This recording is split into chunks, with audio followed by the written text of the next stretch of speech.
Olá pessoal do Estratégia, estamos aqui para mais um vídeo do nosso curso de Direito Administrativo.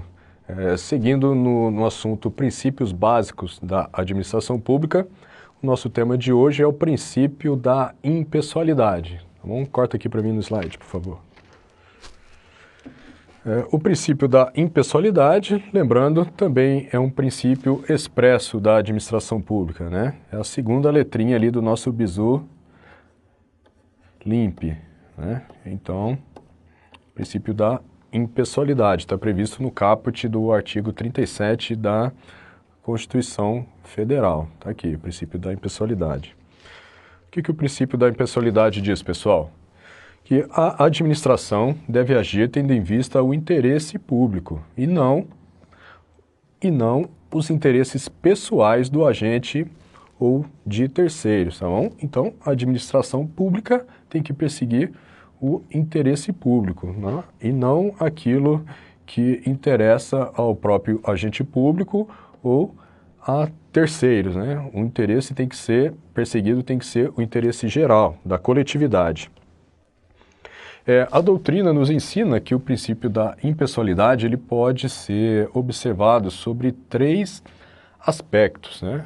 Sobre o aspecto da isonomia, sobre o aspecto da finalidade pública e sobre o aspecto da não promoção pessoal. Então vamos ver o que significa cada um desses aspectos.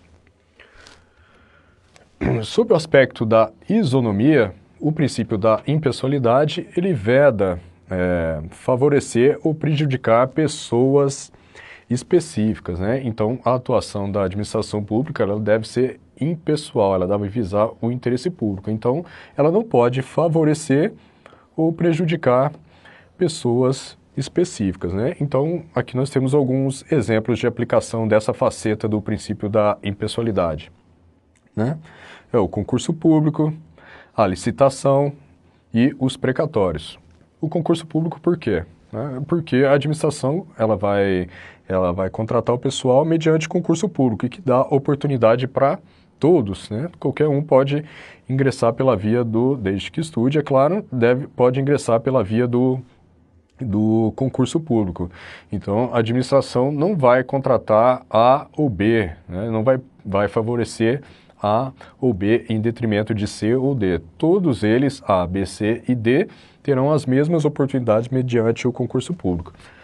O mesmo raciocínio serve aqui para as licitações. A administração vai contratar um serviço ou vai adquirir um bem, ela não pode contratar diretamente da empresa A ou da empresa B porque acha que aquela empresa é melhor ou porque é amigo do dono, né? Então, a administração deve abrir um procedimento licitatório para dar oportunidade de várias empresas concorrerem e terem a mesma chance de serem contratadas pela administração.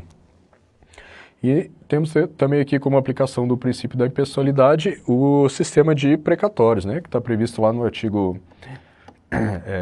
100 da Constituição Federal. O sistema de precatórios é o modo como o poder público ele paga aquelas dívidas com particulares que são reconhecidas por sentença judicial, né? Então, o juiz ele reconhece lá que o Estado deve àquela pessoa determinada quantia e essa decisão ela entra numa fila, né? Então, aquela pessoa que foi favorecida primeiro por uma decisão judicial ela recebe primeiro, né? Então, o precatório ele deve observar o pagamento na ordem cronológica. O poder público não pode pagar determinada pessoa primeiro do que a outra porque gosta mais dessa pessoa do que a outra. Não, os precatórios devem ser pagos na ordem cronológica. Então, todos esses institutos, né, do direito administrativo, eles são uma aplicação do princípio da impessoalidade, que veda aqui o favorecimento ou o prejuízo a pessoas específicas. Então, pessoal, o princípio da impessoalidade, como qualquer princípio, ele admite exceções, ele não é um princípio absoluto.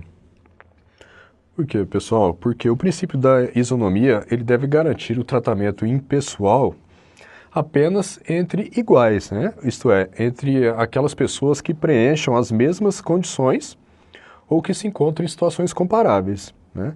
Isso significa o quê? Que os desiguais, eles devem ser tratados desigualmente em relação àqueles que não se enquadram nessa distinção.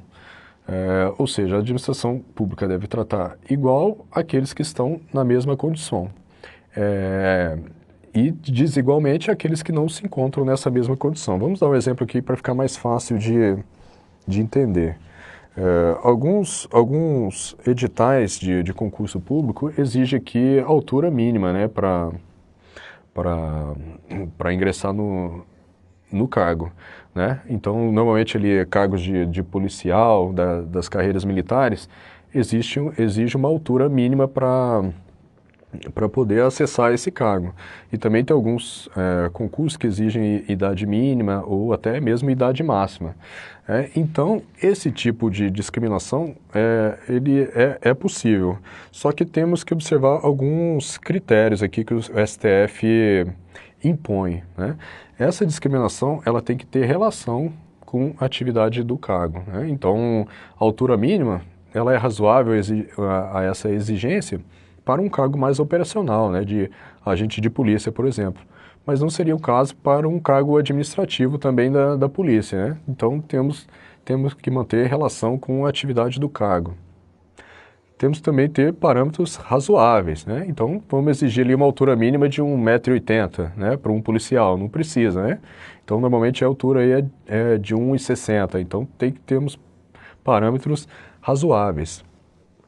E um detalhe importante aqui é que essa discriminação tem que estar prevista em lei, né? Não apenas no edital do concurso. Então tem que existir uma lei que autoriza lá o edital a exigir altura mínima no concurso público.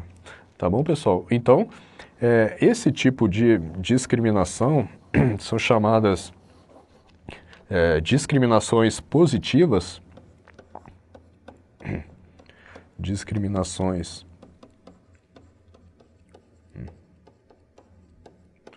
positivas,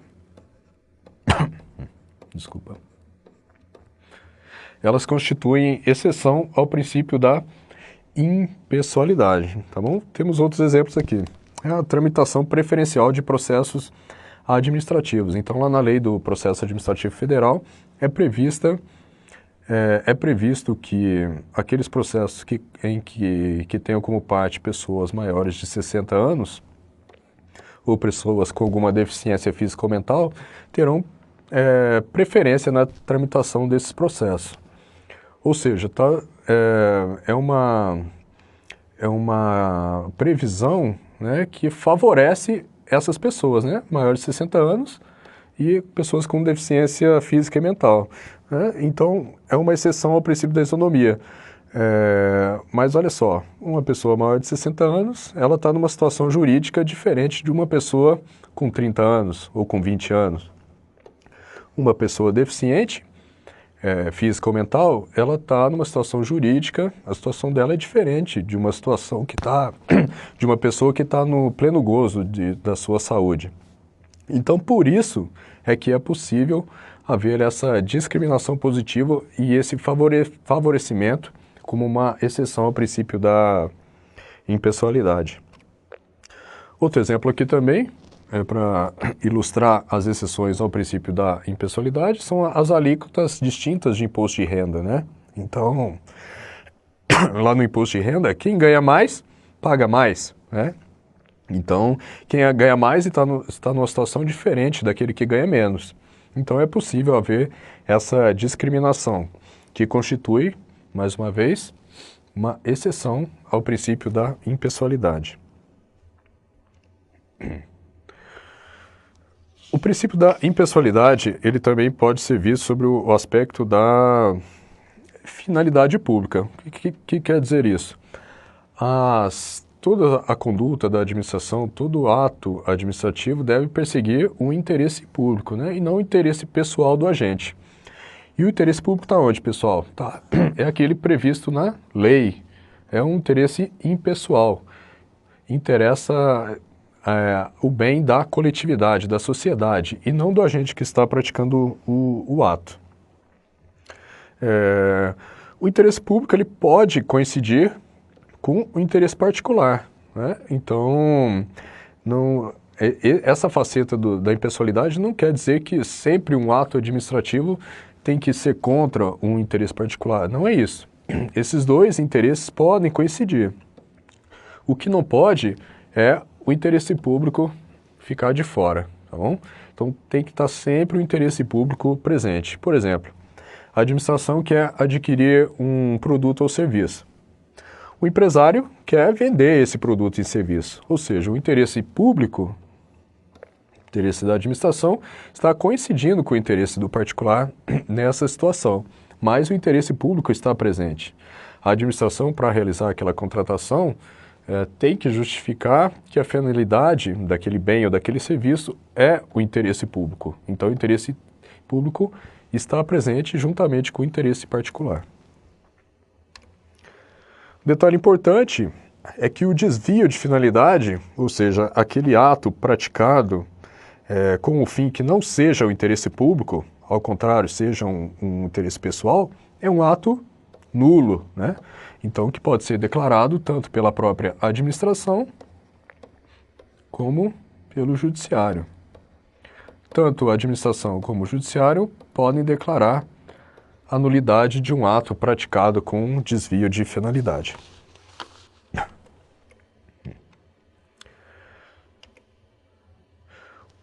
O princípio da impessoalidade também pode ser visto aqui sobre o aspecto da não promoção pessoal, né? Sobre esse aspecto, o princípio da impessoalidade ele veda a promoção pessoal do agente à custa das realizações da administração pública. Então, quando a administração, por exemplo, executa uma obra, não é o prefeito fulano que está executando aquela obra, é a prefeitura do município, é o governo do estado. Percebe a diferença? Não é a pessoa do governante que está executando, é a própria administração, é o próprio órgão. Tá? Então, o agente público, como não é ele que está executando, ele é apenas um instrumento de ação do Estado, como não é ele que está executando, ele não pode se promover pessoalmente à custa daquela realização da administração pública. Ele não pode lá colocar uma foto do agente público lá na obra, colocar um slogan, alguma coisa que remete aquela obra à imagem pessoal do agente público. Não, né? A realização é da administração pública, não é do agente. Então, o princípio da impessoalidade, mais uma vez, veda a promoção pessoal do agente à custa das realizações da administração pública. A própria Constituição Federal, ela contém um dispositivo que ilustra bem o princípio da pessoalidade sob a ótica da não promoção pessoal. Aqui no parágrafo 1º do artigo 37 da Constituição, há a proibição da utilização de nome, símbolos ou imagens que caracterizem promoção pessoal, inclusive do partido político, né, pessoal? Vamos dar uma lida aqui primeiro aqui no dispositivo da Constituição. A publicidade dos atos, programas, obras, serviços e campanhas dos órgãos públicos deverá ter caráter educativo, informativo ou de orientação social. Dela não podendo constar nomes, símbolos ou imagens que caracterizem promoção pessoal de autoridades ou de servidores públicos. Então, é tudo isso que a gente está dizendo.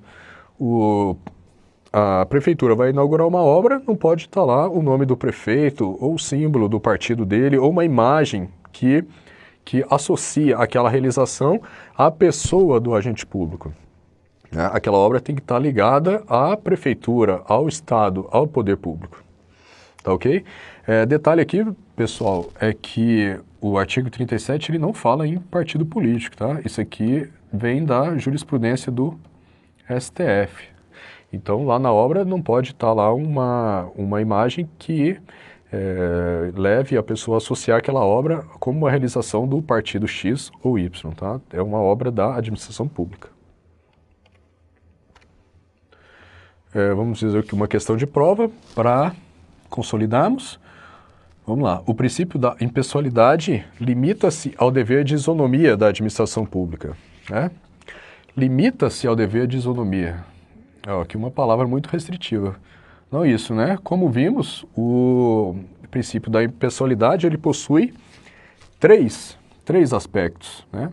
Ele é isonomia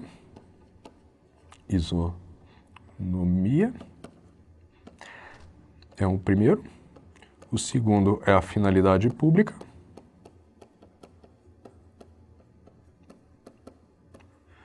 Finalidade pública. E o terceiro é a não promoção pessoal.